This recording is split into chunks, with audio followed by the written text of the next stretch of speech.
right about now. The Funk Soul Brother, check it out now. The Funk Soul Brother, right about now.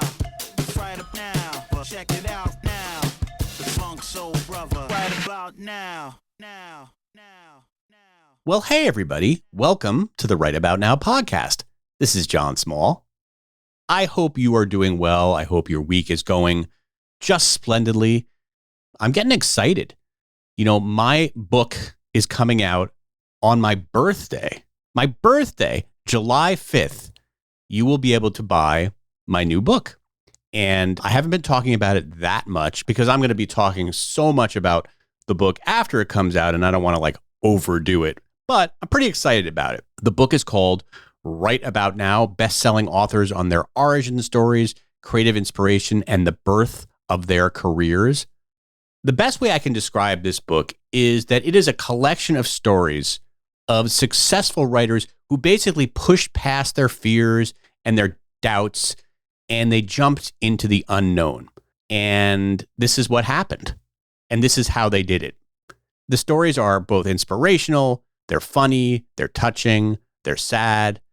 Every time I reread some of these stories, I'm like, wow, I can't believe that happened. So I hope you're going to be really inspired by this book. Of course, I will be touting it shortly as soon as it is up on Amazon and let you know how you guys can order it. And I'm going to certainly be encouraging you to leave reviews, especially if they're nice reviews. So stay tuned about that.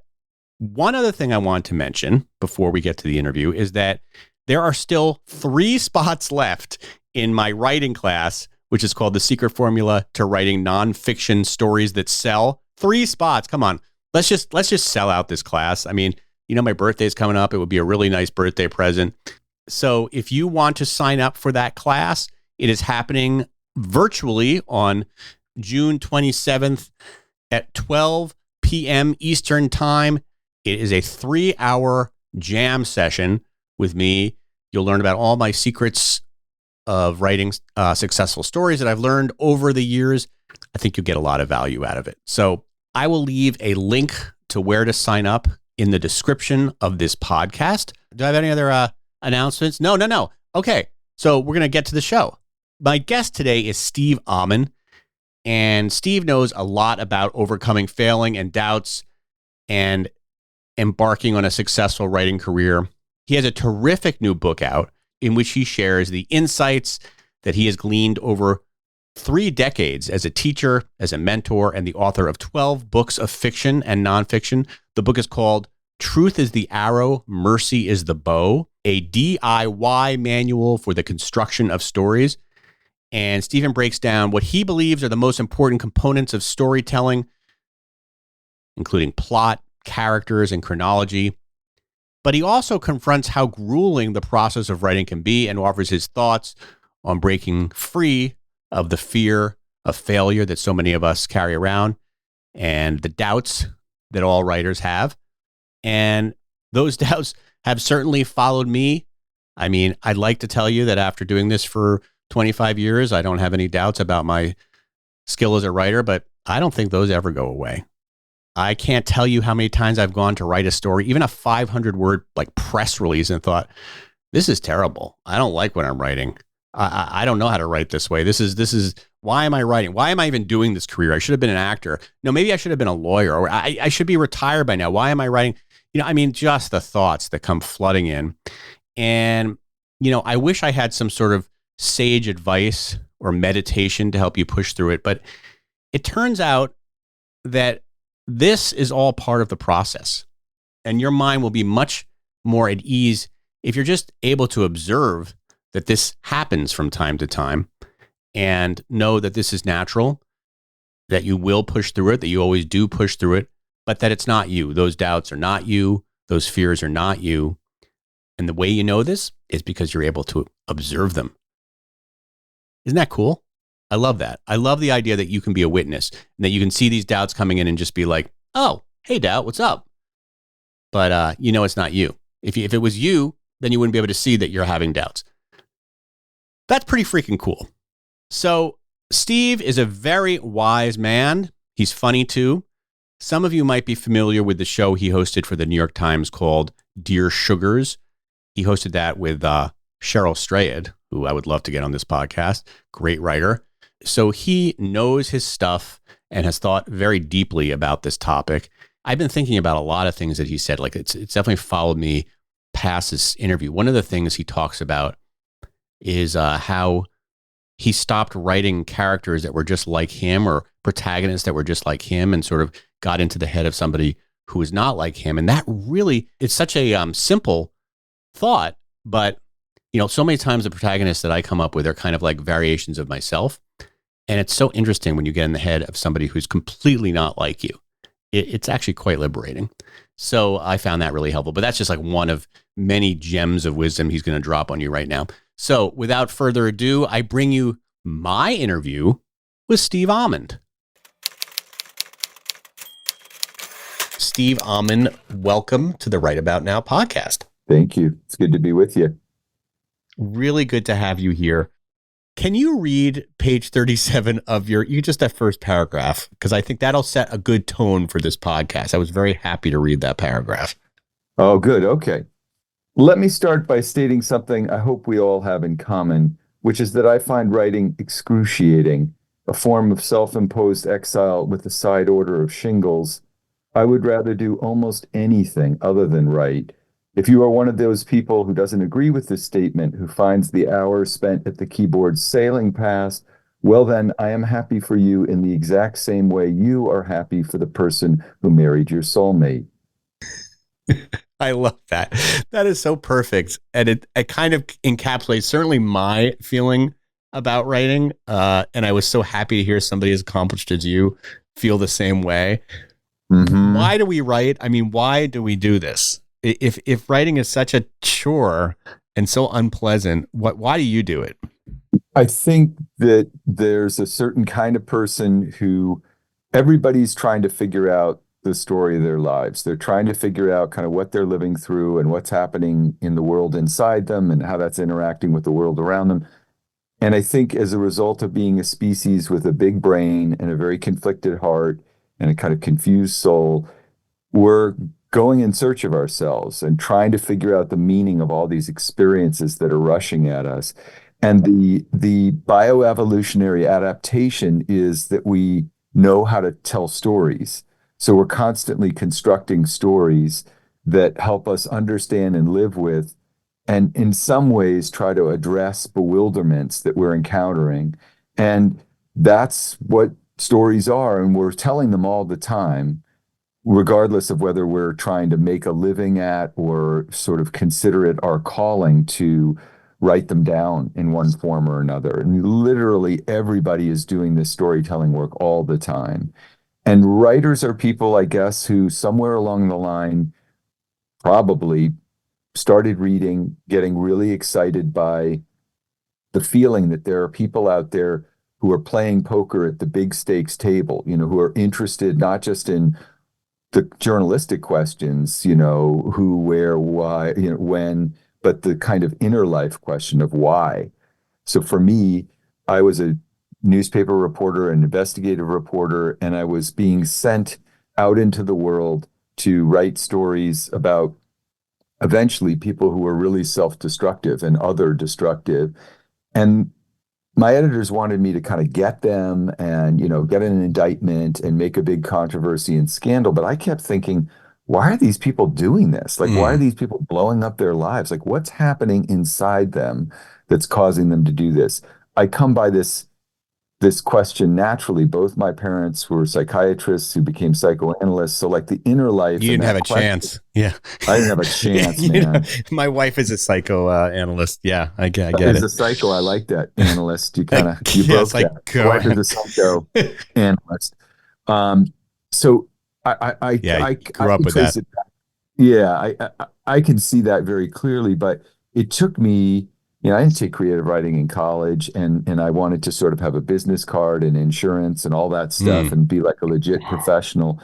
And then I just John Prine says, your heart gets bored with your mind and it changes you. So like 7 years into being a journalist, I just started asking these why questions. And alongside that, Jonathan, with, not coincidentally, I had started reading, not because somebody was assigning me to read something, Right. but because I just was like, oh my God, there are people out there who do this.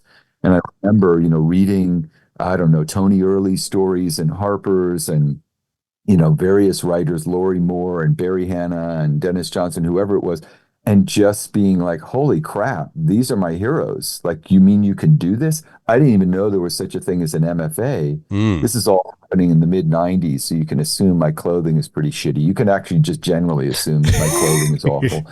But that feeling was like, oh God, there are people who are they're not writing because somebody assigned them or they want an indictment. They're actually writing sort of a lamentation. They're trying to understand how our love gets distorted into evil. Like that's really the job here. And that was very exciting for me. And I started sneaking off after work and going to this community workshop that this wonderful writer, John Dufresne, held up at FIU.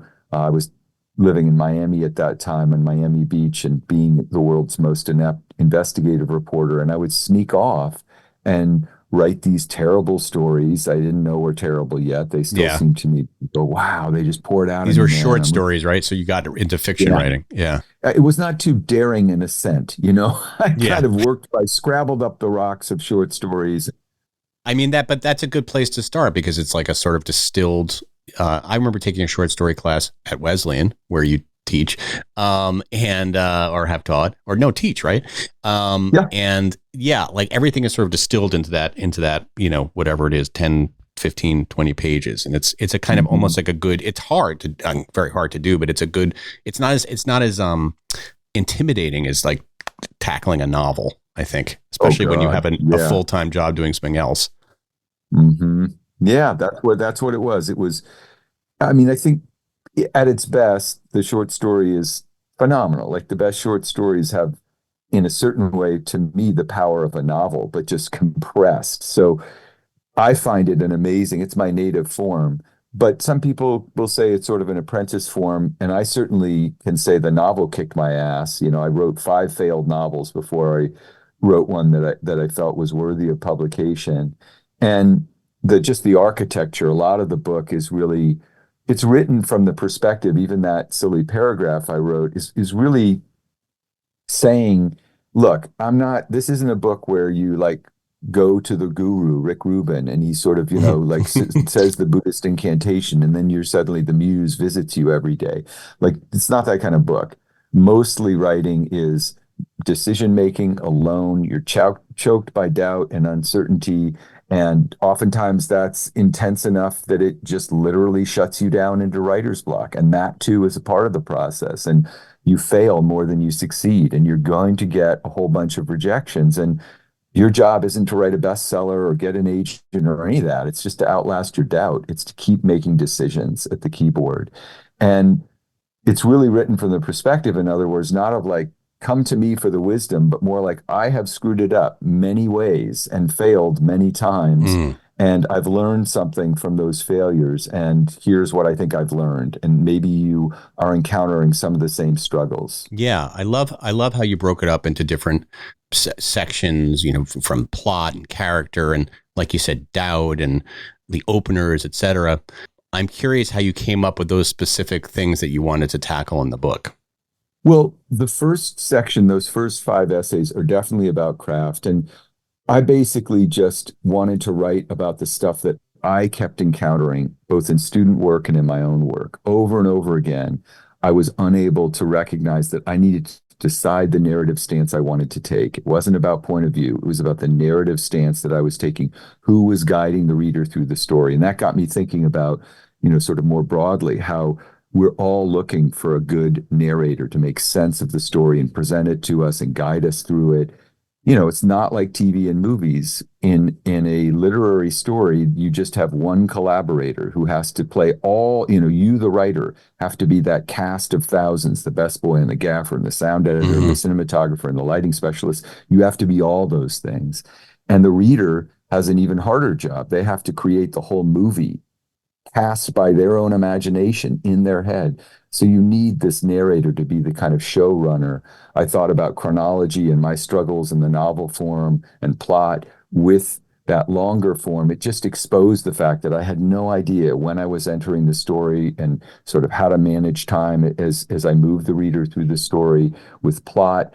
I was writing, set pieces. This happened and this happened and this happened, and they were totally meandering, and there was no rising action because I hadn't figured out what Aristotle was trying to, say thousands of years ago. You need a chain of consequence. It's Mm-hmm. good to have a chain of associations and do that improvisatory work. That's a necessary part of it, but that chain of associations has to be cleaved to a chain of consequence. This happened, therefore this next thing happened, and because of that, this next thing happened.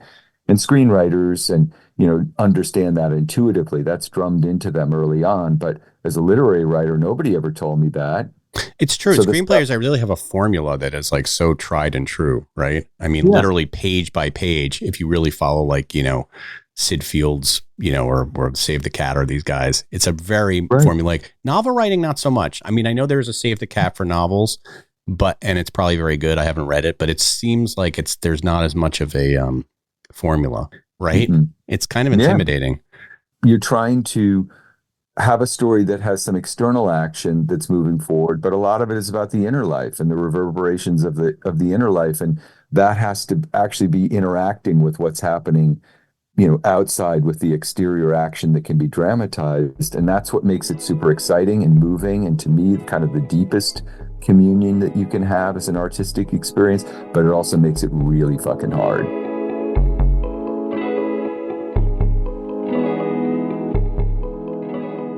It's important to me that the supplements that I take are really high quality. And that's why for the last 2 years, I've been drinking AG1.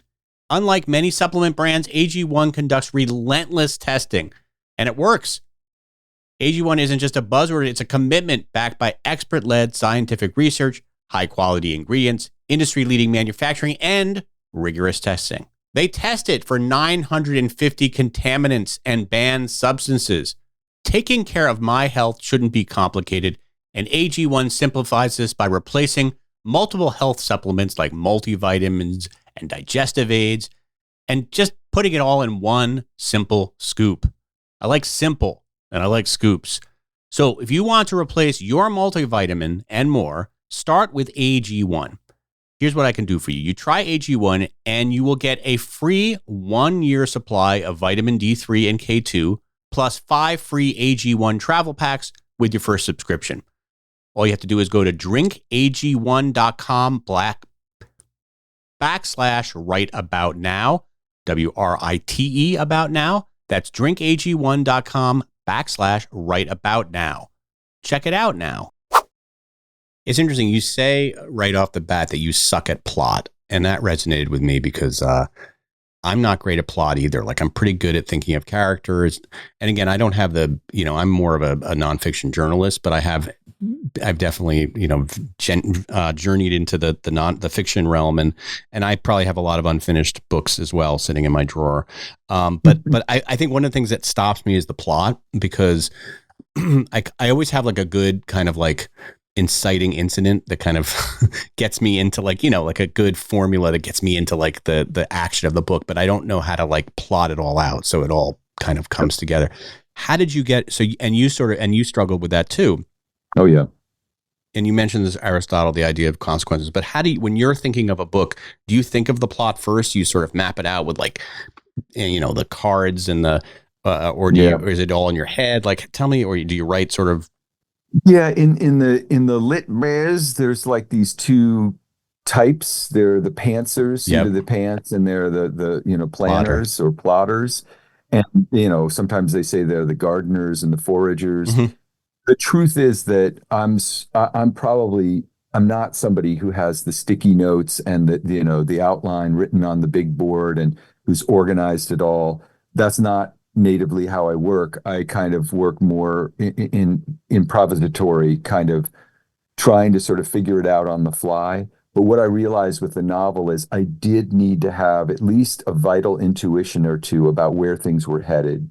And for me, anyway, I had to integrate those two parts. You're not one or the other. You're both. Yeah. I think almost every binary, artistically or otherwise, is just bullshit. Yeah. Like, you have to be able to integrate the chain of associations, the imagination that gets you going with the part of your brain that recognizes that a novel, because of its architecture and length and the interdependent trajectories of all your characters, you need a blueprint.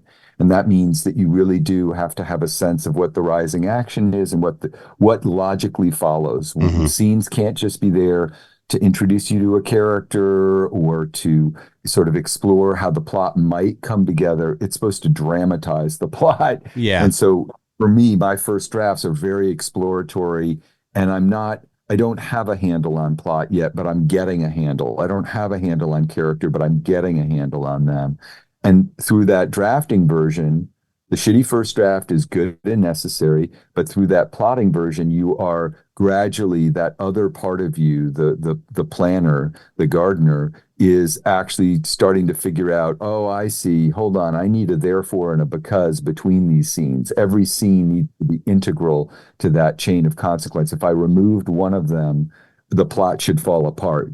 And so when I looked back at my failed novels, and I had 5 to look at, Mm. I could see that there were so many scenes that weren't essential to the plot. They were discretionary and therefore ultimately not really necessary. So the plot needs to keep moving the story, advancing the story in some way.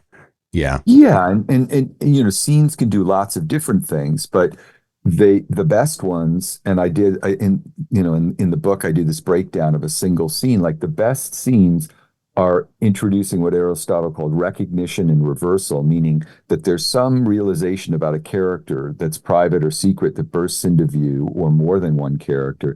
They should introduce or escalate tension. They should instigate further action. And the best scenes are actually doing all of those things. Mm. Let's talk about characters for a minute, because do you come up with your characters before you even start plotting, or is it sort of all happening at once? How do you think about characters?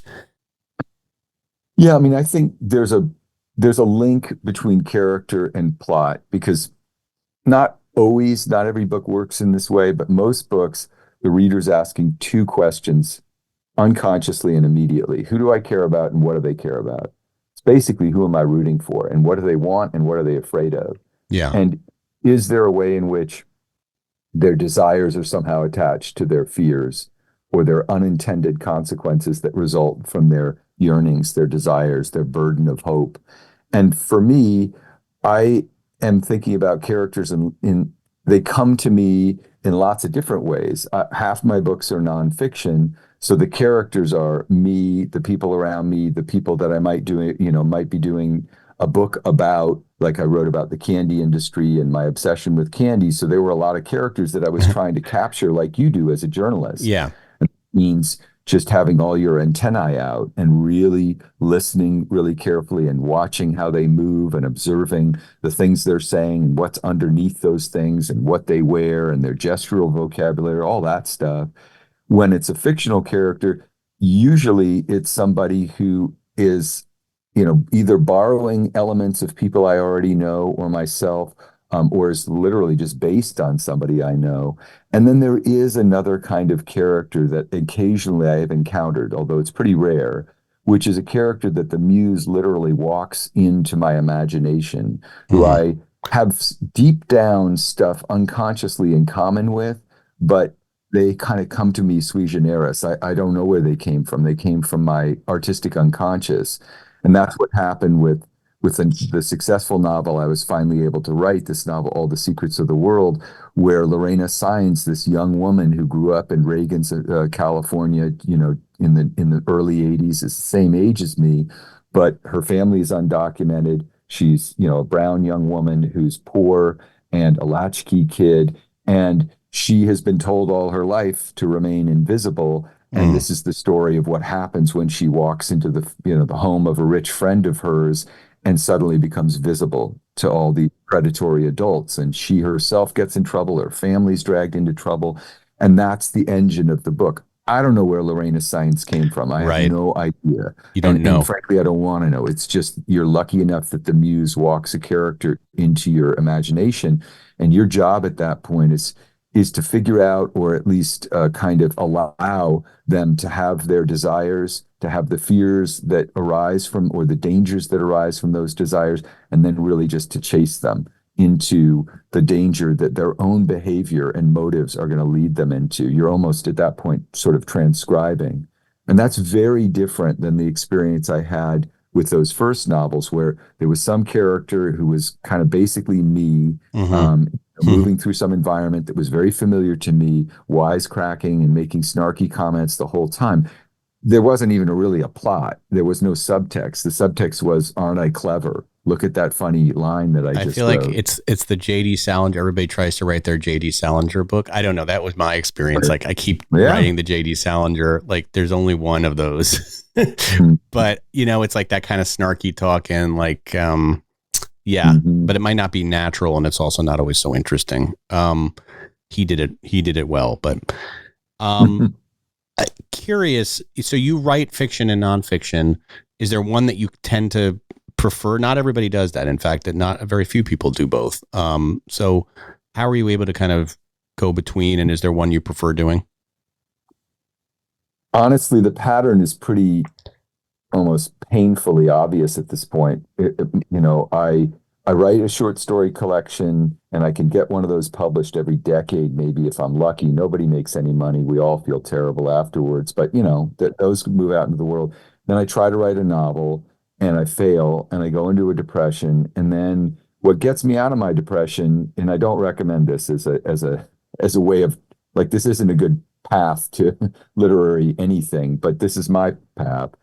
I try at a novel, I fail, I get bummed out, and that writer's block, that depression, though it sucks at the time, is actually very useful, because it gets me, sort of strips me of my writerly vanity, that idea of like I should be writing a novel. And instead I ask a much more useful question, which is, what do I want to write? Or maybe what feels attainable? So I fail at a novel, and then I write a nonfiction book, usually about something that I'm obsessed with, like candy or the morality of football or our political and moral dysfunction. And those books are books, in a sense, Jonathan, that I've been working on a long time, because I've been obsessing over and thinking about all these things. And they come a bit easier. And then I just like plunge back into another failed novel and fail at it. And, the cycle repeats itself. Do you find that once you start, and you get excited about an idea? This is a process, something that I find this happens to me sometimes, and people I know. You get excited, you get very fired up about an idea you start working on it, and then all of a sudden this other idea kind of comes to you, and it's might be the novel, and you're working on your nonfiction book about candy, and all of a sudden you have this great idea for a novel, and when things aren't going so great for your book about candy, you start thinking, you know what, maybe I should start this novel idea I had. It's like, do you find yourself kind of wanting to jump, like, and how do you stay the course? Yeah, the Mistress book. The Mistress book, yeah. Yeah, I think that I have stayed the course with novels out of a sort of stubborn Judaic, like, I'm going to do it. Yeah. Good boy, finish your P's.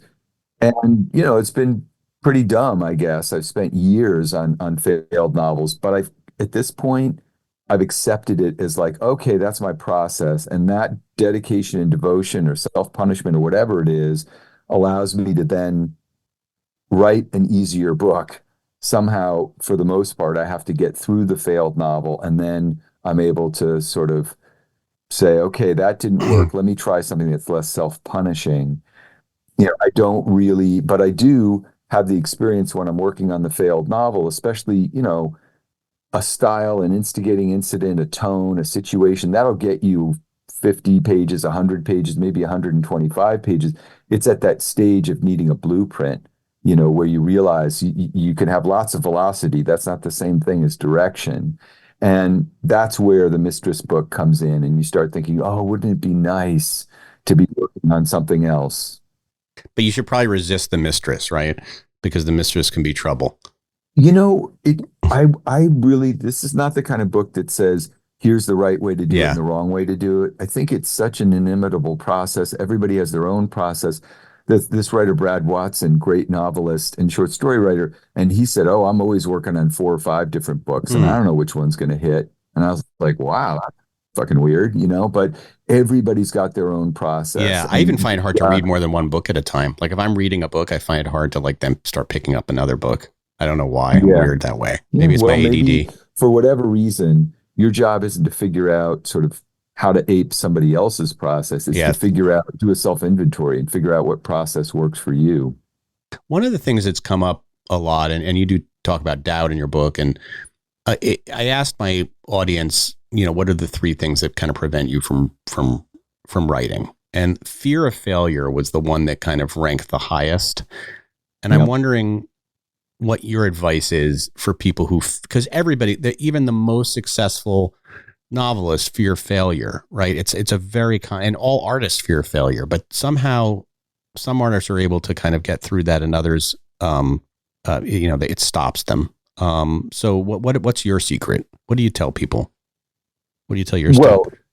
Well, the first thing I say is that writing's an attention racket and it's a forgiveness racket. And it's also a failure racket. Like every writer has sort of is like an iceberg. And the visible part of the iceberg is the good decisions they've made, the drafts that they've gotten into shape, the stuff that you see. So Lori Moore writes Birds of America, and I read it like a holy text, and I think, holy cow, this person can't write a bum sentence. They're incapable of it. They just are born, gold. Right. And that's bullshit, right? What we're not seeing is the 9/10 of the iceberg, which are the failed drafts and the early drafts and so forth. And I went to see Vonnegut's papers. I write about this in the book, and it was so uh, just clarifying for me because I thought it's Vonnegut, like he never wrote a bum sentence. And here I, go through his archives, and here are all these early stories where he's trying to imitate Hemingway and kind of moving away from the thing that made him special, the voice he had to offer the world, which was inside him all the time, the thing that allowed him to survive his adolescence, right, with a depressed mom and, the other troubles that were in his household. And that sort of wise, mordant, sardonic voice is totally absent. It's just these terse, lifeless Hemingway stories that he's trying to write about his terrible trauma in World War II. And reading those stories was incredibly just almost liberating for me. I was like, wow, Vonnegut sucked once. Yeah. That, it's kind of there's nice to hope know. for us all. Vonnegut sucked once. So he didn't get discouraged, or at least he was able to write through those failures and not get so discouraged that he stopped. And I think that takes a certain kind of patience and a certain kind of humility and maybe a certain kind of arrogance or entitlement, like I'm going to get it done. I believe in myself that much. But it's got to be cut through with a certain amount of humility and self-forgiveness and patience. Your job is to outlast your doubt. And that's sort of what I've tried to do. Depends on what day you catch me, Right. what I'm feeling about, sort of how things are going or a particular project or even my worth as a writer. It's just it's a roller coaster. And your job isn't to try to flatten it out. It's to try to deal with the fluctuations. Yeah. I love that idea of outlasting your doubt. Like your doubt's always going to be there, but can you push through it? I wouldn't even say push through it. I don't like that language because I think it's more like, can you hang with it? You're not going to push through that roller coaster ride. It's got you.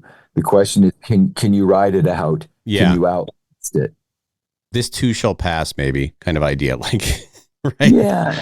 So the book has this section on craft, then it's got a section on inspiration, where story comes from, that has prompts and stuff. And that's stuff like obsession and, sort of our libidinal urges and our doubt and so forth.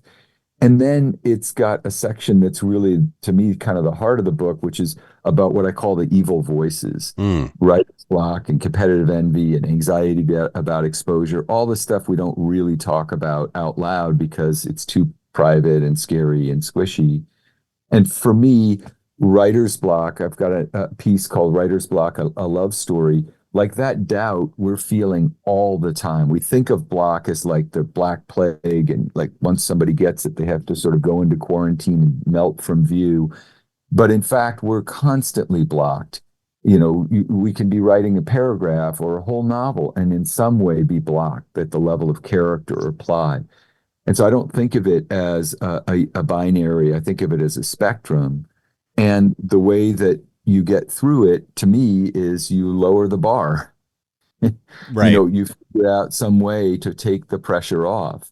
For me, that's resided in finding these nonfiction projects after failing at a more ambitious literary project, or in some ways trying to look at and examine the failures of my earlier novels in this case and diagnose, okay, let me detach from that idea that that failure means that I'm a failure. It just means that those decisions I made at that particular time weren't successful. Why not? Can I look at them in a detached way and figure out what I hadn't figured out yet? Plot, chronology, all the craft stuff that I had to figure out. All creative states are temporary. you Yeah. know you're going to be blocked today, or in the next hour, and maybe the hour after that things are flowing and it's going and you're doing it. All creative states are temporary, and that means you really have to accept it's a roller coaster. You're not going to be Kerouac sitting there pounding away for 3 weeks on butcher's paper and writing On the Road. That's bullshit. It's a beautiful myth, but it's also an untrue story. What does truth is the arrow, mercy is the bow mean? That is the name of your book. And tell us, explain what that means. Yeah, I mean, it's kind of like this bromide, or this bit of language that I came up with, edited over many, many years of teaching. Like the description of Jesus's anguish and pain that eventually gets edited down to Jesus wept. Like, that's the short version. That's truth is the arrow, mercy is the bow, is my way of saying to students, look, any good piece of writing is going in search of truth. Whatever it is we call beauty is really just our way of saying that is so true. That Mm, tree does look like that. That slant of light does look like that. That woman's body does look like that, or whatever it is, whatever the image is that we're trying to capture, or that dynamic with a parent and child. Oh, that's so true. That you're so precise and quick to the truth. That's what we call beauty. And you're always aiming for the truth. But when you're writing about yourself, either in fictional disguise or, in your own life, and the people who you love, and the people who you love and who have done you harm or who you've done harm, a whole bunch of anxiety and ambivalence rises up.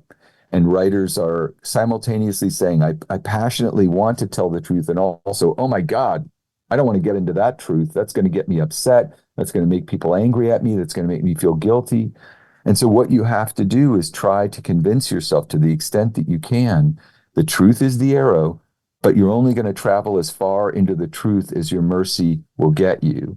Your job is to go back to those painful rooms and not indict anyone or flatten anyone out, but understand why everyone had to do the thing that they did, that their love somehow got distorted into evil. If you're writing about, I don't know, somebody who's a destructive person in your life or in your fiction, your job is not to issue an indictment. It's to try to understand how their love got distorted into those destructive behaviors.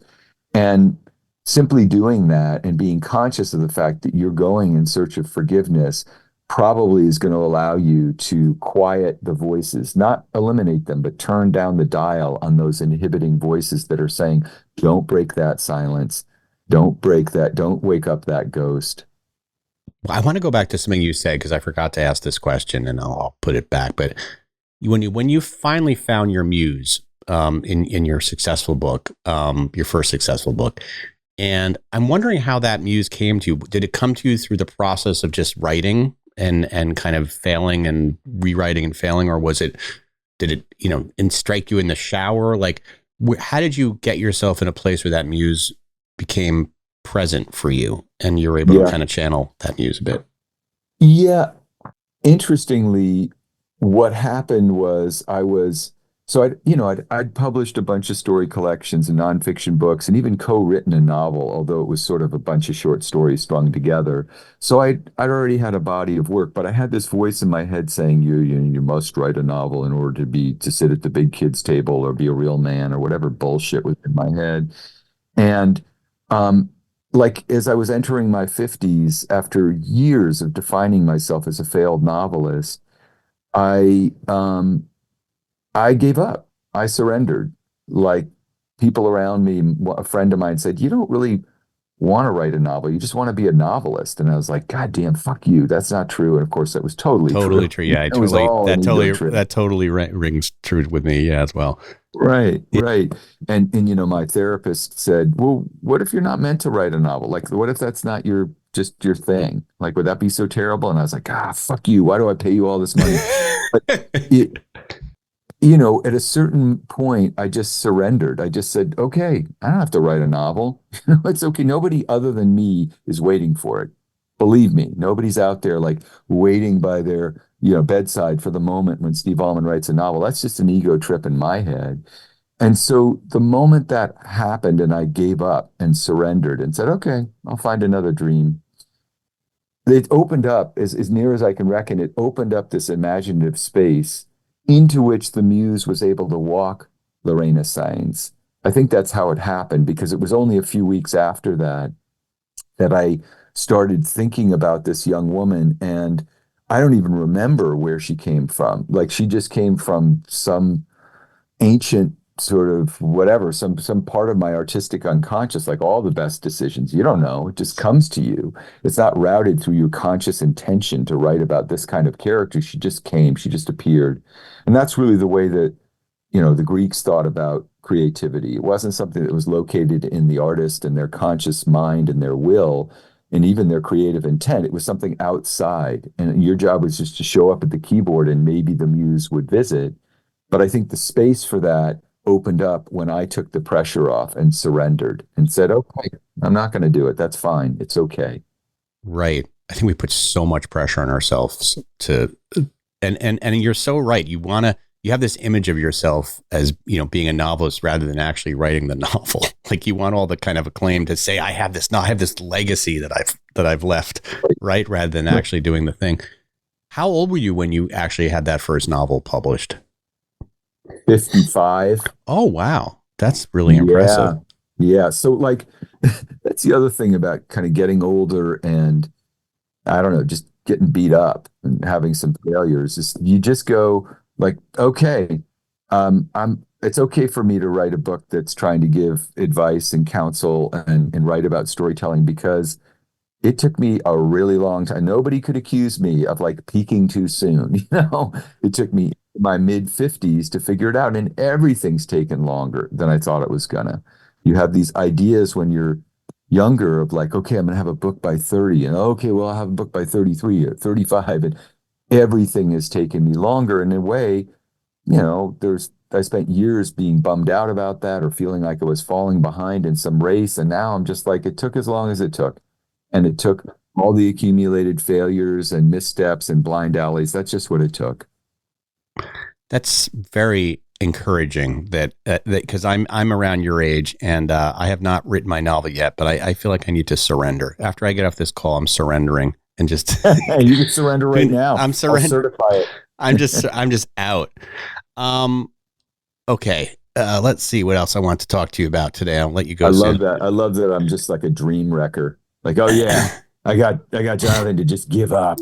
Yeah, Small give up. I broke him.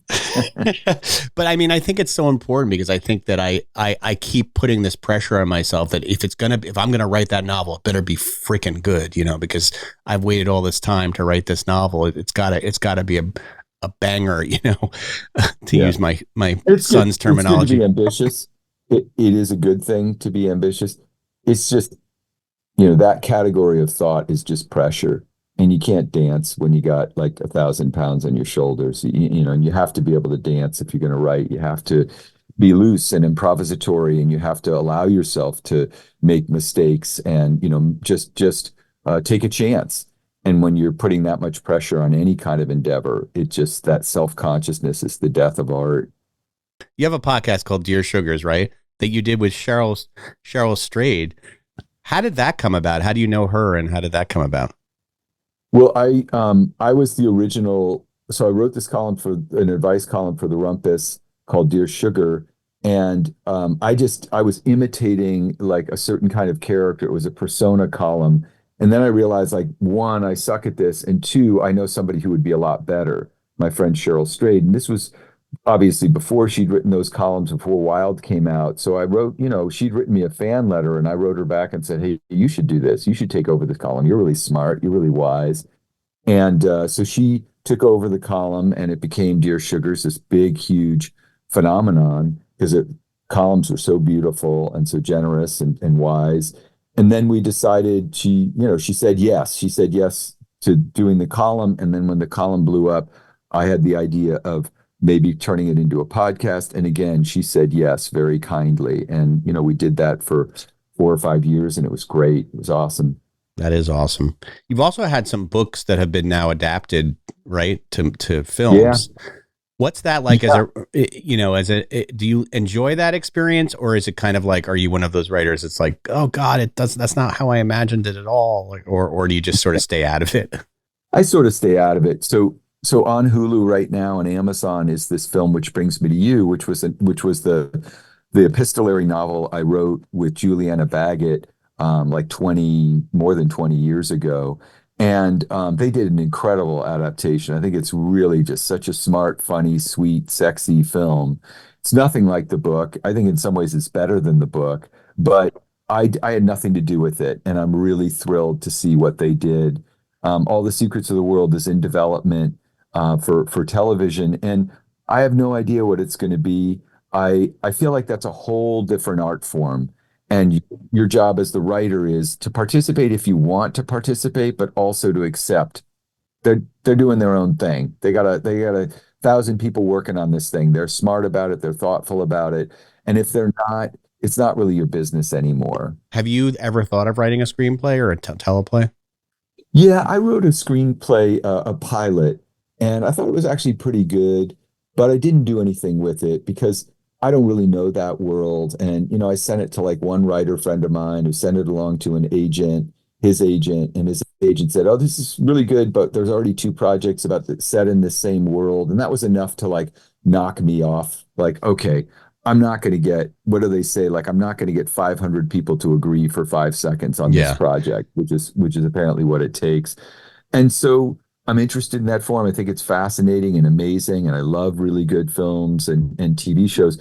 But like, I've got my thing. Yeah. Where you I need to. Yeah. I'll visit that province, but I live in books and that kind of storytelling. You're on the East Coast. That's where the books live. I'm on the West Coast, right. Unfortunately, where all the rich screenwriters live. That's the one thing is that you see like, oh, these are the writers that actually make a lot of money. Like I didn't, all my life, most of my writer friends were kind of like journalists, we're doing okay, but it's not like crazy money. It's a very different thing. Yeah, it's a different scale of economy. And that's why when a writer wants to consult on a TV show or a film, that's fine. They can do that. But it's at such an economy of scale. It's a commodity so much more overtly than a book, which is like this weird artisanal niche product that nobody expects to make much money from. But with a film, there's such a big investment, or a TV show. And, the writer has a voice in that and can be helpful. And that's amazing, I guess, when that happens. But it's also just a different kind of process. You're a little part of a big machine. So why did you write your book? Like you could have written a lot of books. Why now? Why this book? Well, I've been teaching for 30 years and I've been saying to myself and I've been writing for even longer. And I've been saying the same things over and over again. And I found language to explain in a way that I think is pretty simple and direct.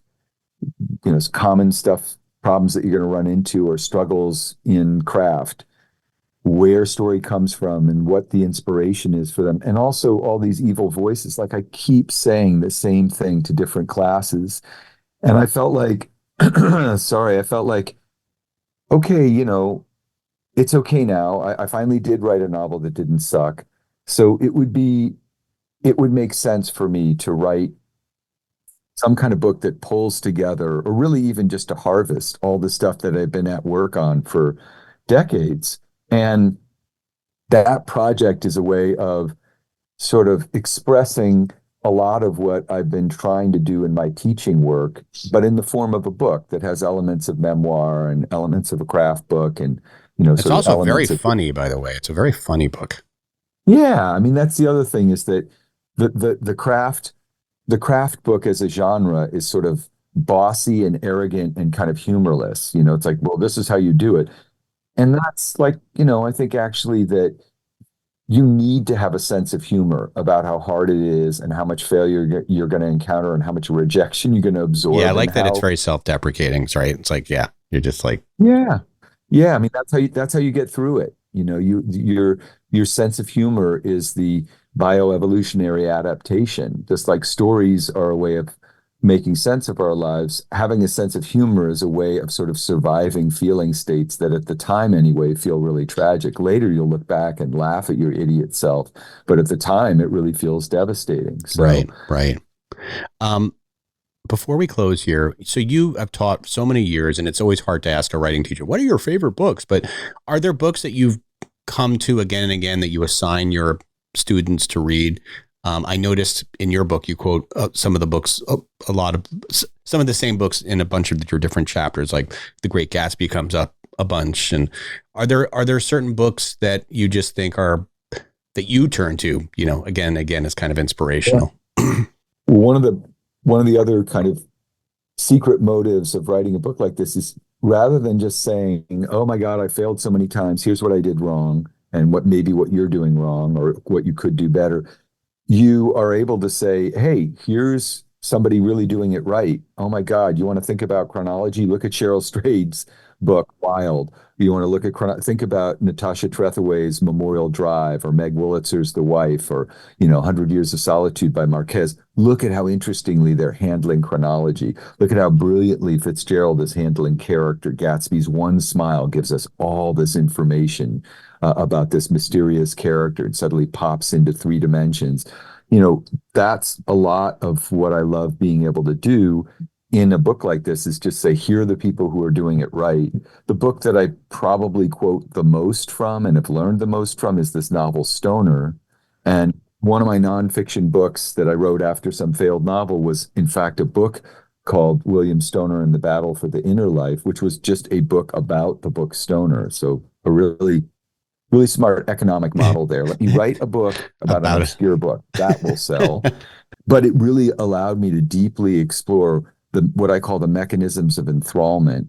And that is what you have to realize. The books that you return to over and over again are really great to enjoy without your like writer brain trying to take them apart and figure out how and why they succeed.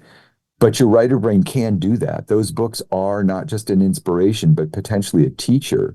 And so for me, breaking down these different passages and quoting them is just tremendously exciting. If you want to understand what a supple narrative perspective is, or narrative stance, look at the opening of Joyce Carol Oates' Where Are You Going, Where Have You Been? The way it pops in and out of the character's consciousness and offers us an objective view of Connie, our protagonist, and also this deep internal sort of peek into her consciousness and the way she thinks and operates. Or if you want to sort of introduce a character in disequilibrium, like look at Alicia Arian's Towelhead and how she opens that book in this remarkable summary of this young woman's life. She's just describing her circumstances, and you're like, oh my God, she's in so much trouble. This is headed nowhere good, which of course is what you want at the beginning of a novel. You want to know that you're headed for danger. So I feel like that's a lot of the buzz of the book for me, is I was able to quote from all these Yeah, books that I love. I love that. You And brought up a lot of books I hadn't heard of, like Stoner, for example, but also some of the classics. All right. The yeah, book is called Truth is the Arrow, Mercy is the Bow. Steve Almond. So great to have you on the show. Thank you so much for doing this. yeah, I'm really glad that we've agreed that you're going to stop trying to write a novel. And I predict that the world will soon, eventually, not as soon as he thinks, but eventually see a Jonathan Small novel, because you're giving up. You're doing the first crucial step, which is surrender. Thank you. Well, I have my first nonfiction book coming out next month. So the next year should be a novel, right? So there we go. I'm excited. Well, I would say if you're on Yeah. the Steve Almond plan, I would give yourself a decade or two. But Oh, okay. great. So I'll be about 75 years old by the time I have a novel. But anyway, at least I'm doing it. I mean, that's a good retirement plan. All right, That's Steve, thank you so much. I appreciate your time. Yeah, it's a pleasure talking with you. All right, man. I'll talk to you later. Bye. Bye. Thank you for listening to Right About Now, hosted by my dad, Jonathan Small. If you like what you heard, There are a few ways you can help support the show. First, please leave a rating and review wherever you may listen to this podcast. This really helps others find Right About Now. You can also head over to patreon.com/rightaboutnowpodcast to make a donation. Finally, subscribe to the Right About Now newsletter called Small Talk on substack.com. This is Ella, encouraging you all to do the right thing. Thing.